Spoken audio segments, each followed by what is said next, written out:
so fucking dead. It's already magna-9 na ng tanghali. Ang pasok namin 8 to 10. Umulan kasi, tas hindi ako ginising ng mga kapatid ko. I'm so late.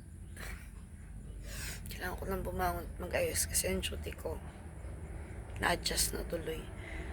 Tara na. So for today's video, it's a routine naman ng tamad na live seller. Saka man ng mga kahanap ng live seller, binalate gumising.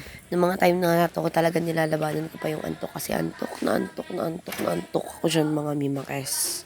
Halata naman sa mapupungay kong mga mata na gusto pang matulog.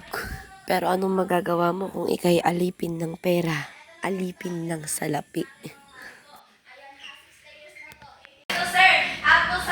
Labas tayo, bibili tayo ng pancit canton.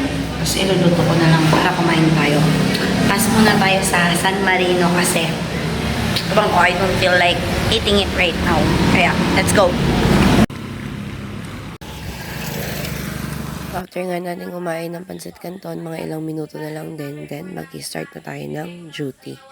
Hindi na ako masyado nakapag-video ng mga time na nag-duty ako nung umaga kasi masyado tayo na busy para mag-live.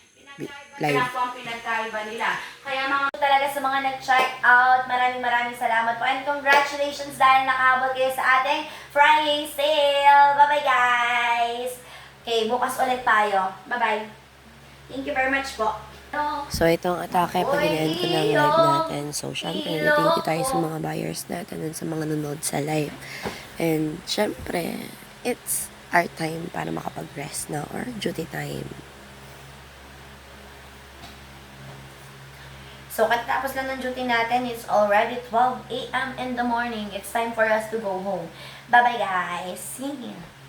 Pumaldo naman sana.